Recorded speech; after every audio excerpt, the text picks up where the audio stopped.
Yo, checking in again. Another day, another message. Today I had a mentoring session with a young boy that I've been mentoring over the last few months.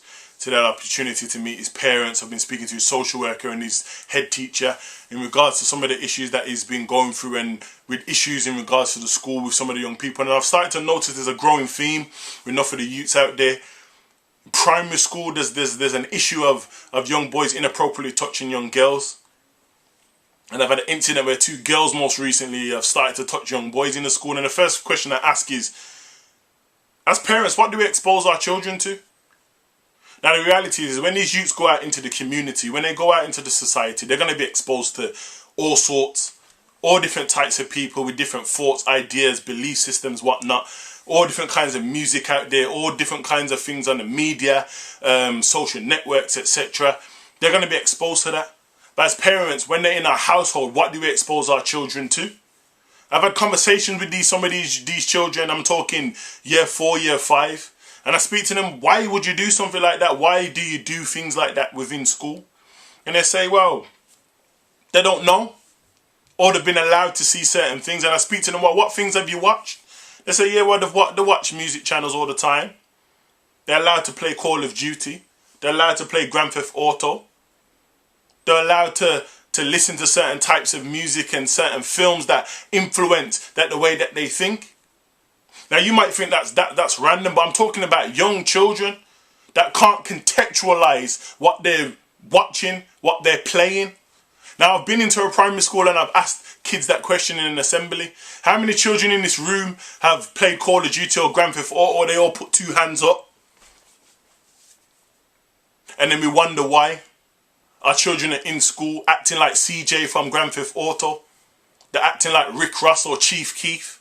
Or they're acting like Nicki Minaj or Beyonce or Rihanna. We wonder why. And then we wonder why our children get put on sex offenders lists. We wonder why our daughters get inappropriately touched. We wonder why our children are exposed to young boys and young girls that act and think that is quite normal. What, as parents, do we expose our children to? Do you allow your children to play those games? Do you allow your children to watch certain films? Do you allow them to do those things? Because if I go into a primary school and every child puts their hand up in an assembly, that's hundreds of kids. So that means that's 100 parents, and majority of these parents are not bad parents. Most of these parents have good jobs. Most of these parents are upstanding people within the community. But yet their children are exposed to these different types of things. But then I ask the question, would you allow your children to watch porn? You say, no, porn. How can you even come up with something so? I would never expose my kids to them type of things. It's above their age bracket. But we go into game though. And we buy them Call of Duty. We go computer exchange though. Or we go Asda and pick up the game. And it's an 18 certificate.